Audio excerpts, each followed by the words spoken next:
A thought as a thought is not a sin if it's a negative one. You see, your brain, the function of your brain is to think. You cannot stop that. That's from God. So you cannot stop a thought coming into your head. So when a negative thought comes into your head, that on its own is not a sin. But if you follow through that thought and you go with it and then you do that thought and you put it into action, that's when it becomes a sin. Just like someone said, you cannot stop a bird from flying over the tree. You cannot stop a bird from flying over the tree. But you can stop a bird from nestling into the tree. You can't say to a bird, hey, don't fly over my tree. I'll belch you one next time. He's flying. He's minding his own business. So he can fly over the tree. But if the bird comes and tries to put a nest into the tree, then you can stop that bird from putting a nest into the tree. You can. You cannot stop a thought from entering your head, but you can stop a thought from nestling into your head. Kick it out straight away. When a thought comes and says to you, go and belch that one up. Give him an uppercut. Kick that thought straight away and say, Lord, I'm really sorry. I forgive that person. I know they really hurt me. They really upset me. But you know what? I'm not going to hurt them. I'm not going to pay back evil with evil. I'm paying evil with good. That's what my Jesus taught and said. And I'm going to do what my Lord says. So I'm going to change that thought with a positive thought. Kick it out of your head. The first temptation. Every human being goes through these temptations.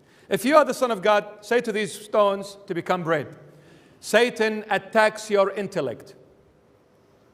That is an attack to your intellectual capacity. If you are the Son of God, say to these stones to become bread. That is attack to the intellect. Why is he attacking the intellect? Because if a person lives just using their head, there are some people, they say, unless I know it, unless I see it, unless I understand it, I'm not going to believe it. People that use their heads all the time, if they follow through with it, it will yield materialism. If you use your head only, if you are an intellectual human being only, forgetting about the heart, the spiritual side, if you're only using your head, eventually you're going to mature and it's going to yield for you materialism. That person will become a materialistic, worldly, earthly human being. Everything they're going to talk about is to do with this world. And they will not accept anything outside this realm. They will fight over property. They will fight over materialistic things. They will fight over whatever, throne.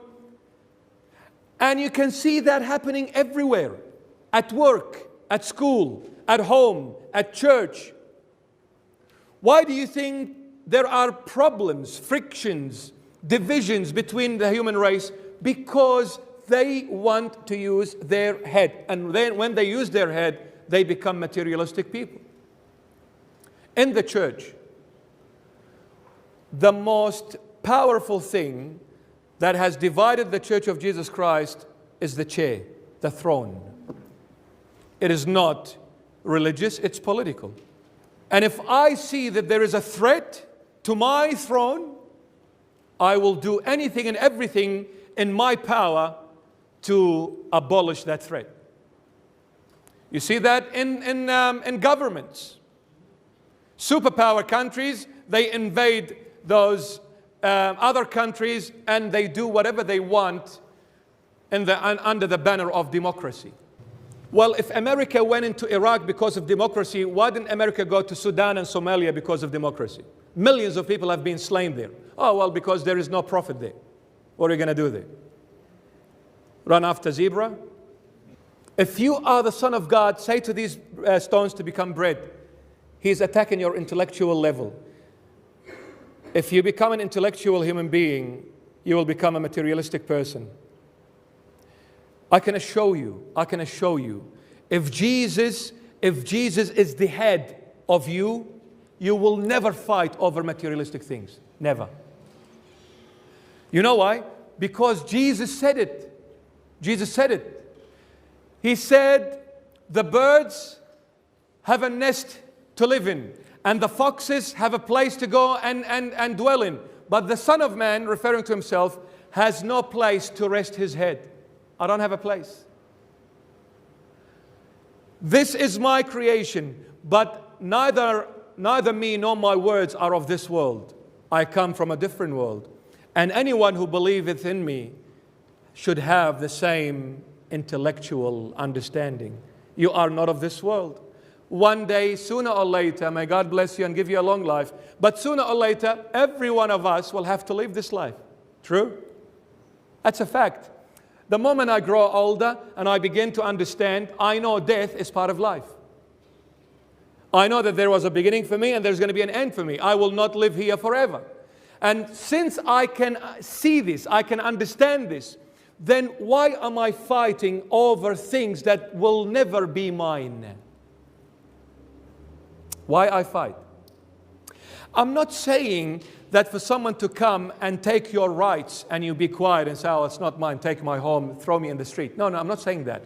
But what I'm saying is, why can't you be content with what you have? Why do we need to look outside and imitate?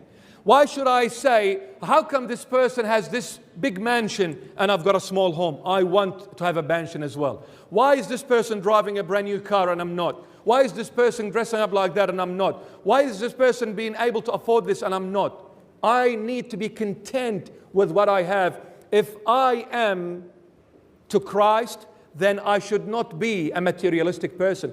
I should not use my head all the time, because that's going to get me into a lot of trouble. I tell you one thing.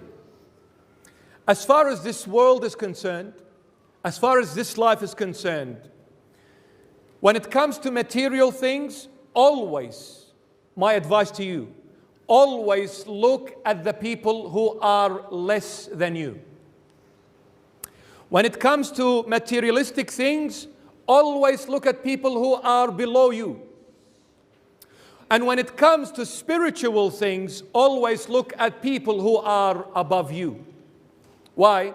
Because if you look, as far as material is concerned, if you look at people who are above you in materialistic things, you will never be happy and satisfied. You will always whinge, complain, and you will also go against God. Because if you're living in an apartment in Fairfield, near Nita City, right? And you see someone living in a mansion overlooking the harbor, the Darling Harbor, of course you're not going to be happy. So you're not going to appreciate what God has given you, even though it's so good and so precious. But because you looked at someone who has more than you in material, then you will never be satisfied and content. So what are you going to do? You're going to start fighting and doing illegal stuff to get to the level that you want to get.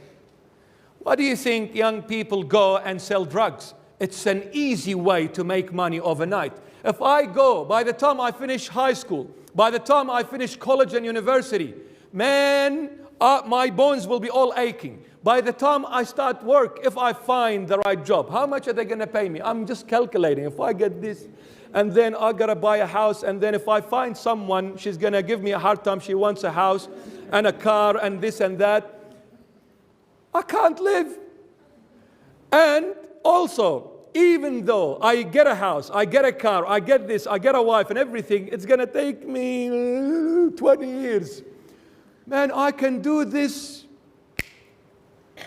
with one bag. Brother, it's not funny. But materialism leads eventually into destruction. You go and do illegal things. You become rich overnight, multimillionaire. You do whatever you want. Then, what are you going to do after that?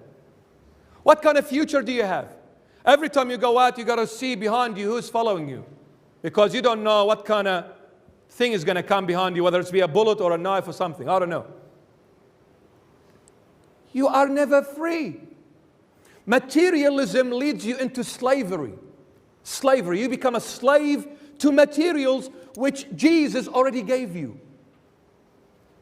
I'm becoming enslaved to it. I create this table and then this table controls me. What a sad story. So sad.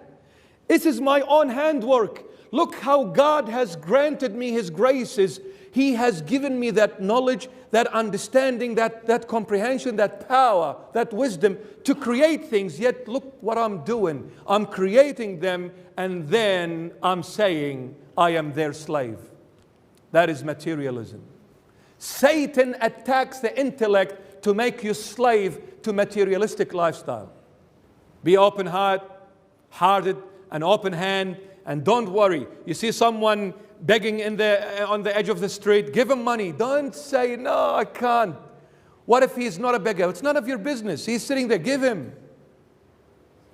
Don't worry, Jesus will give you 100 times more. Let go of that old materialistic person. Stop getting Satan to get to you. Stop him. Tell Satan, none of this is mine. Therefore, I'm not going to fight over no material because this is temporary. I am waiting to get to my permanent home. This is all going to go. Enjoy it. Don't be a slave. A slave can never live at peace and at ease. Can never. He shuts one eye and the other eye is open because he just wonders who's going to come and steal the box of gold and diamonds that they have hidden under the pillow, under the mattress. Just enjoy life. You got money, spend it wisely. Don't stack it up and say, no, we're not going holidays. I can't spend a penny. Go holidays. What is money for? To enjoy life. You go and spend it on your family, on your loved ones. And then what are you going to do with it when you get old? You work hard, and then stack it up for who? For your children? And who says your children are going to look after it? They're going to go into Star City Casino and gamble everything. Who says? Build for you a mansion in the other life. You've got that capacity to help, whether it's financial, whatever it is. You've got 2 shirts. You see someone naked, give him 1 shirt. Don't be afraid. Jesus is the provider. Do you think that's going to go astray? Never. Jesus will count everything that you do for Him and He will reward you 1,000,000 times over. Not only there, but here on earth. Rest assured, my beloved. Rest assured. Rest assured. Rest assured. Intellectual. That's the first attack. Because Satan is trying to make every human being a materialistic, earthly. That means you live for this world. You forget about the other life. So that next time someone comes and says, you know what? Give this away, you don't need it. Build a mansion in the other life. They will laugh at you and ridicule you because they're going to say, you're an idiot, man. Live what you can see. Have you seen the other life? No. Oh, why are you telling me to live for the other one? I can see only this one. Let me enjoy it, man. You only live once, so I'm going to do everything and anything under the sun. And when I die, I don't give 1 penny after that. Well, you're going to give 1 penny after that if you see yourself being barbecued in hell by Satan.